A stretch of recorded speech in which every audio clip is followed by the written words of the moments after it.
Hello everybody, welcome to Snyder's Inc. And today we got a Children Scares video, and this is disturbing internet mysteries that have been solved. And we won't get right into it. Ladies and gentlemen, hit the like button, hit the subscribe button, comment what you think down below. Let's go. Kids Care. On the 25th of January 2015, Reddit user Disco Godfather 6922 made a post on the Salt Lake City subreddit that would start one of the biggest conspiracies in the platform's history. The post featured an image of a mysterious bright green building with little to no context. Its only identifying features were several signs that read "Fun Time Kids Care," suggesting that the building might have once been a daycare center or at least pretending to be one. The title of the post read, "What's the deal with this place? Lived across the street from it for 5 years, never seen a kid there." At first glance, an abandoned daycare doesn't seem all that interesting, but something about this building felt off. There were details that didn't quite add up.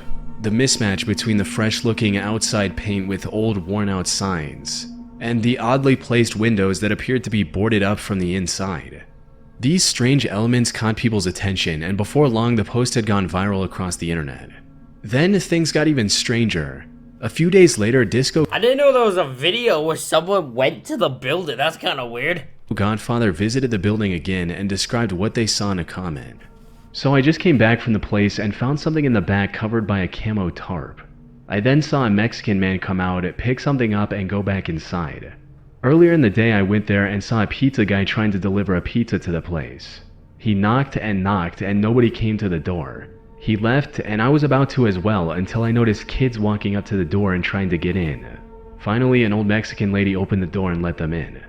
5 years of living here, never saw a single person go in or out. Then in one day I see 4 people. Weird." And while some people joked about the building being the base of Look, it's just a shitty daycare. I don't know, it's not like it's just a shitty daycare. That's all it is. Probably a daycare run by some Mexican old woman, who probably has time on her hands. She probably is very cheap. That's probably why people bring their kids there. Probably just a bad daycare. I don't think it's probably like dangerous or anything. It's probably there's some daycares that are like really, really good, and then there's some that are like this. Of operations for Walter White from the popular TV show Breaking Bad, others took things more seriously. To them, this daycare looked like a money laundering front, or something far sinister like an organ harvesting operation. One person also pointed out the convenient timing of Disco Godfather seeing the 2 kids after their post went viral, stating, "Could still be a drug front, but perhaps due to the additional attention it's getting, they're bringing in some of their own kids to make the place look more convincing." But before Disco Godfather and the rest of the internet could find That's ridiculous. Boy, no one paid attention to Reddit that much. any concrete answers, a Reddit user by the name of Deathship advised them to stop looking into this place. Naturally, people wanted to know who this guy. That's a dumb thing to say. Even let's say this death ship knows this. Like, let's say it's nothing, because I'm gonna assume it's nothing. Why would you write this like this? You know this is gonna cause more problems than you think. If you don't know what it is, don't fucking say this. Was. As Redditors began looking further into Deathship to understand their ominous warning, they made some interesting revelations. Deathship was a retired Air Force linguist who was fluent in 8 different languages and was also stationed in Area 51 at some point. If these credentials were true, it was possible that this mysterious building was affiliated with one of the 3-letter organizations like the DoD, FBI, and CIA. No. And if Deathship knew, that would explain his warnings telling Disco Godfather to back off. But things became even more terrifying when soon after Deathship's comment, Disco Godfather began receiving threats from other users. "Delete your posts and comments and stop making questions. First and last warning, we know who you are. If you must continue your search, try to uncover what you seek. Do not say I didn't warn you." Things like this are always run by dangerous people. Things got even more alarming when people found a link between the daycare and a shipping container from China. The bill listed 1,100 kilograms of plastic jewelry and 6,825 kilograms of football and soccer balls. This led many to believe that this daycare might be involved in human trafficking, pointing out that the weight didn't match what you'd expect from lightweight plastic items. Fortunately, all of these disturbing theories were discovered to be nothing more than conspiracies. The Utah Department of Health has official childcare licensing records indicating that Fun Time Kids Care is just a normal functioning daycare. A recent comment by Reddit user Baby Tears also confirmed this with a personal story which reads, I know this post is old, but my dad actually went there as a kid. It's ran by a nice older lady. Apparently, my dad told me it's usually meant for kids as kind of a safe haven daycare to protect children who have a parent or family member that isn't meant to be in contact with them that's deemed as more dangerous or persistent. Hence why the windows are semi-covered with curtains and drawings, also for safety. That's why there are only a few kids in there. I live right by it, and they actually just painted the building a bright green with yellow windows. In the winter, there's cute snowmen in the playground. Looking into the daycare's history, it turns out it was originally established in 1973. And it used to be much more lively back in the day. However, after being purchased by a man named Richard Yoakum, after 2006 the daycare wasn't looked after properly, with multiple complaints of issues like infants being left outside without any supervision, yelling at children. Yeah, like I said, I assumed it would become it's a bad daycare. That's what I assumed. Children and inappropriate sanitary facilities being common. Eventually, the business started to fail. But Richard continued to operate the daycare at a loss and handed it over to his mother just so she would have something to do in her elderly years. As for the ominous warnings from Death Ship and others, they were just trolls taking the chance to harass Disco Godfather and turn this into something bigger than just a creepy building. On May 15th, 2023, Richard passed away at the age of 79. But the Funtime Kids Care building still stands today, its legacy now reduced to a quirky internet footnote where fans of the mystery even dress up as the daycare for Halloween. An ending to what was, in hindsight, That's just weird. I'm not even gonna lie, that's weird. Why would you? That's just weird. I have no other say, but that's just weird. a completely overblown saga. Thank you to BetterHelp for sponsoring this video. There you go.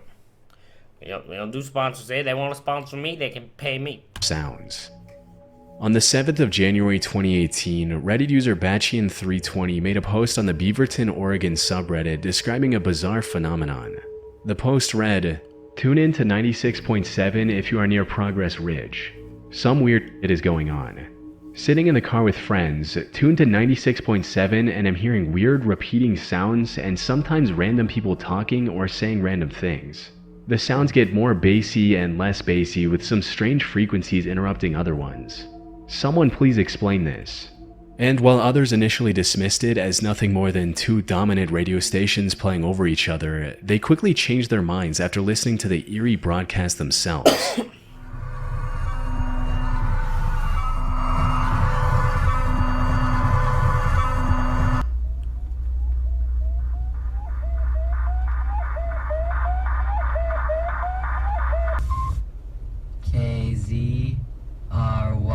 KZRYLP Portland. Around the same time, Redditor Jimmy Salt What the hell? That's fucked. That sounds messed up, I'm not gonna lie, that's fucked up. What the hell? made a very similar post in the Beaverton subreddit as well. This essentially ruled out the possibility that the issue was related to Batchian's car radio. And as time went on, more and more reports of these strange noises started coming up, all revolving around 96.7 FM. Now, if these strange noises were just that, most people would have dismissed them as a faulty broadcast system and moved on with their lives. However, the most haunting thing about these noises was that they kept changing.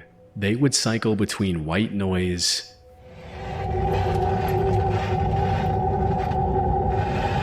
something resembling a very loud fan,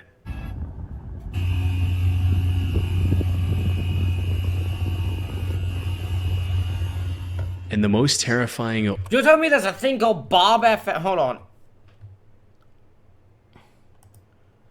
Bob FM? Lauren? About me? What are these stations? And the most terrifying old speeches from Martin Luther King Jr., John F. Kennedy, and the Apollo 11 broadcasts. We're approaching the 60-second mark on the Apollo 11 mission. T-minus 60 seconds and counting. We passed T-minus 60. I also found reports of these strange noises going as far back as 2017. And one post made by a now-deleted Reddit account really stood out. It stated, "Did I record some kind of number station?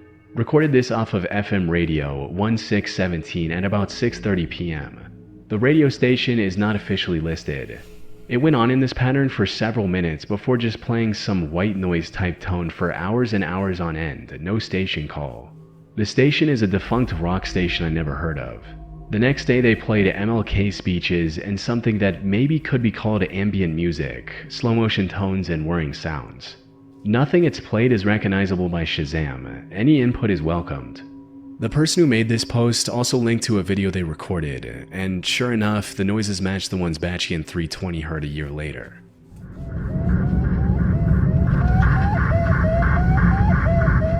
As far as I could tell, reports of these strange noises persisted until June 2018, only to disappear as suddenly as they emerged. This extended year-and-a-half-long timeline of these noises does negate the possibility of this being some troll hijacking the frequency. Because over such a long period, one of the people working for the 96.7 FM station must have noticed the hack and corrected the issue. So if these noises weren't caused by a malfunctioning broadcast or a hack, then what were they? The only people who could prove these answers were those who owned and operated the station. And after going through one of the recordings of these noises, we can hear a distorted call sign of KZRYLP. KZRYLP. Looking up this call sign in FCC's public notice from August of 2018 reveals that this station is licensed to the Community Alliance of Tenants, which is a non-profit aimed at helping tenants know their rights. However, this revelation introduced more questions than it answered. Yeah, I'll say. What does a non-profit focused on tenant advocacy have to do with eerie, unexplained noises on the radio? Reaching out to the Community Alliance of Tenants was met with an outright denial of having any knowledge of interference with their station. This leaves only one possibility on the table, that these noises were deliberately broadcast by the Community Alliance of Tenants. Yeah. As for why they would do this, the answer is simple: for attention. Think of it this way: you're driving down the highway and you want to see what's on the radio. You shuffle through the radio stations to find something you like, when all of a sudden you hear a creepy noise. Wouldn't you be curious to check out the station at a later time to see what was going on? As the explanation goes, they were likely broadcasting these noises on off hours to build curiosity around their station, which otherwise covered boring talks about tenant rights. People were mentioning this possibility all the way back in 2018 when these noises first became popular. And while the Community Alliance of Tenants hasn't come forward with a confession, people on the internet are 100% convinced that they deliberately created this hoax for attention. Yeah, I think at this point that's the only explanation that makes any sort of sense. That's the only thing that makes any sort of sense. There's no way it would be anything else but them just wanting attention. However, 96.7 FM has since been replaced by a rap station. The Evil Farming. Probably because it's just fucking nothing there. It's probably like, just like, well, you're just making creepy noises and doing that shit. So fucking the tenants don't need to have a radio station. This one I know all about. I've heard this one a bunch of times. Game. On the 1st of May 2016, Reddit user Sparta213 asked for help in finding a game similar to that of Harvest Moon, which is a cutesy farming game. However, this cuteness quickly turned into sheer horror as others read through the specifics of what Sparta was looking for. The post read, "I know almost nothing about this game. All I can remember is that it's kind of like Harvest Moon but with a dark twist. The game starts out with you and your wife. One night you get into a fight and you end up stabbing her to death. Now, the game revolves around you farming to stay alive while trying to keep the town from finding out about the incident that happened. Every now and then the cops come to search your house and you have to hide her corpse." People found the idea of a game that combined an innocent premise like farming with such a twisted plot both disturbing and highly intriguing. Given the storyline of this mystery game, most assumed it was some obscure Flash-based browser game. However, despite countless users on the subreddit dedicating hours each day to the search, they found no clues that could lead to an answer. The search also garnered an entire subreddit, which quickly grew to over 10,000 members as the legend of the game with such a dark premise traveled across the internet. Yeah, this one's insane. Very anticlimactic conclusion, but it's just one that finally got solved, which was the main thing. Search also resulted in some users posting about having played the game a long time ago, with one such post reading, "Hi all, first time posting here. Today I found my old laptop, but sadly it won't boot up. But it brought back some great memories, particularly a game I'm about to describe. So, at the start of the game you killed your wife, but after that you just lived as normal managing your farm. However, it had a twist. The police could come at any time and find the body, so you had to constantly be wary and move the body. The laptop was built in 2001, and I bought a new one in 2003, so it would have been between that time. It wasn't a browser game, and I think I may have gotten it from uTorrent, but cannot remember to be honest. Hope this is enough info, and many thanks. However, all of these claims turned out to be false. That is, until one user solved the mystery 5 years after the original post. According to him, Sparta likely saw this animation for a clip of YouTuber Varg Skeletor Joel, otherwise known as Vinesauce, and later misremembered it as an actual game. Honestly, you know what it sounds like? It sounds like Harvest Moon, but with, like, corpses. It sounds like... That'd be a fun game, just playing as Harvest Moon, but throughout all of the gameplay, you gotta hide a dead corpse. You know what? No. You know what it is? Harvest Moon, it's just regular Harvest Moon with your wife, and midway in the game you have an argument with your wife, and you accidentally kill her with like a... You kill her with like a barbecue kebab rack. Like you impale her accidentally, and you're like, oh, I didn't mean that. And at the same time as you gotta like manage your farm, you know, raise your chickens and milk the cows, you also gotta like hide the body from the cops sometimes, from health security checks, and yeah. Sparta would confirm this to be the case, stating, "So guys, I just got around to looking at the Vinesauce animated video that someone found, and as anticlimactic as it may be, I believe that this is likely the source of the game. It fits everything exactly. And I used to fall asleep all the time watching Vinesauce videos." So, in the end, while finding the answer was satisfying, it also left many feeling empty after spending 5 long years searching for a game that ended up not even existing. Kanye Quest 3030. Oh, fucking hell. This is the last person I want to hear about fucking Kanye. Fucking, I can't get away from that piece of shit on my fucking Twitter and TMZs and shit. Like, fucking get this fucking guy off the public thing, man. He's a racist, stupid fucking dipshit who lost his fucking mind. On July 22, 2013, a game called Kanye Quest 3030 released online, sparking a mystery that would haunt the internet for a decade. It was a very odd Pokemon-like role-playing game in which the player character, popular musician Kanye West, falls through a mysterious portal and finds himself in the year 3030. In this future, the United States is ruled by a clone of rapper Lil B, claiming himself to be a god. The world is also filled with clones of other famous rappers like Tupac, Jay-Z, and Eminem. Your goal as the player is to put together a party of rappers, defeat Lil B, and save America. It was an extremely strange concept, but one that made it stand out among the sea of other indie games from that era. It got popular enough to catch the attention of Video Game Donkey, one of the most respected video game reviewers on YouTube. But just like everything else, its popularity declined over the upcoming months. Yeah. The game was fun, but it had zero replayability, so it faded into internet obscurity as players moved on to whatever was trending next. However, what no one knew was that beneath its hip-hop inspired surface, the game was hiding a dark, unsettling secret. Oh? On January 28, 2015, an anonymous user made a post on Pastebin detailing the shocking discovery they had made while playing the game. The post was titled, "Kanye Quest, a front for Ascensionism." At one point in the game, an NPC asked the player, quote, "What do you want to do?" with a 6-letter blank space prompt to type your response. For fun, the user decided to type in "Ascend." Doing this completely changed the scene and revealed a previously unknown section of the game, with the player character turning into a white butterfly. Immediately after entering this new area, a text box appeared with a creepy message reading, "Congratulations, you have proven yourself to be an open-minded and curious thinker. We must apologize for deceiving you, but we can reveal that the game you are playing up until this point was a front constructed to protect what you are currently accessing. We must ask that you do not reveal this area to the public.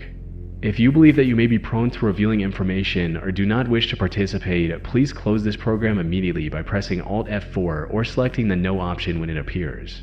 By selecting the Yes option, you agree to participate and not reveal information. What the Would you like to participate? Here, selecting no would just close out of the game, but if you were to select yes, the game would bring up an even creepier message reading, "The following is a thought exercise designed to help teach you something beneficial. By undertaking this exercise, you will hopefully be affected in a positive way. Due to the nature of the exercise, this something cannot be revealed immediately. This exercise may or may not be restricted to this software. It is important to remember that the purpose of this exercise is to benefit you. You will not be timed. We cannot provide any more information except that we wish you good luck. You may begin now. Welcome to your ascension." The game then presented you with a number of puzzles where you had to enter the right password to proceed. If you managed to successfully complete these puzzles, the game teleported you to a completely white room with a single computer. Clicking on that computer revealed the message, "Congratulations, you have ascended. Thank you for playing." However, this wasn't the true ending of the game, because after that, a final text box appeared, giving players yet another chance to type something. If they entered the word Micropia, the game revealed a disturbing message. "You have proven your worth once again. You have ascended. However, further ascension is always possible, and by selecting the yes option, you agree to participate further and you grant us permission to interact with your possessions. Would you like to participate?" If you choose yes, the message continued, stating, "Over the following 2-week time period, we will interact with you and your possessions in several ways. Keep an eye out, as some of these ways may be subtle. Others may not be. We may attempt to contact you directly. If we do this, we will attempt to notify you of our presence using a keyword. If you still consent to participation, please select the yes option above. Do you wish to participate?" If This has to be fake, right?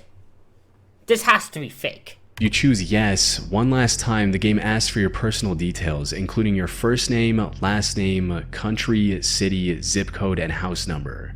Once you entered this information, the game thanked you by name and told you to wait for further instructions. The repeated mentions of ascend throughout this section were a clear reference to Ascensionism, which is a cult based around the belief of reincarnation. So, was this game a recruiting tool for a mysterious cult? The only way to find out was to wait for the promised 2 weeks.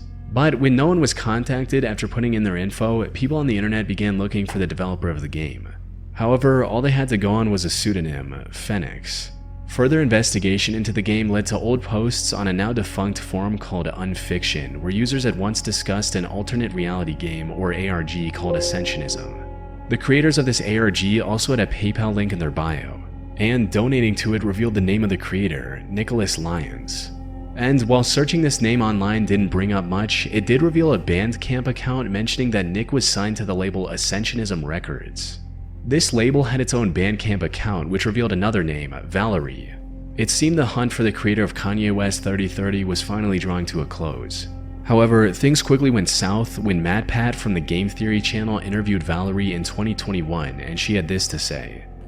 So, Kanye Quest. It's not actually related to me. For a long time, I wanted to make music for games. Because of this, I spent hours and hours finding and talking to folks in random game developer group chats on Skype, Discord, TeamSpeak, etc. I would say sometimes, hey, feel free to use my work or even just my ideas in your stuff for free. Just make sure you credit me. And with Kanye Quest, I don't really know. I don't know who developed it. I don't know why. I guess they just liked my work and wanted to incorporate it somehow while challenging themselves to implement some weird mechanics into their game. Instead of clarifying things, Valerie's statements only deepened the mystery. Maybe the game was actually developed by a cult after all. But just over a year after Valerie's interview, the truth was finally revealed in a web series called Finding Yeezus. The hosts of this web series managed to find the creator by tracking down one of the game testers for Kanye Quest 3030. And the reality of this game turned out to be a lot more mundane than anyone could have imagined. I'm Clara Hope. I'm a musician and artist, and I created Kanye Quest 3030. So, where does it begin for you?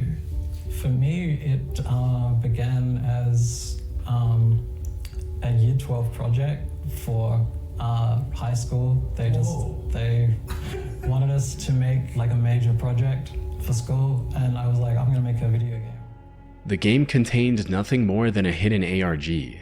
And the original user who made the paste-bin on the Ascensionism findings turned out to be Clara Hope, the creator of the game, trying to bring attention to the ARG implementation. It was found that at no point was the game connected to the internet, so when you entered your personal details, it wasn't even going anywhere.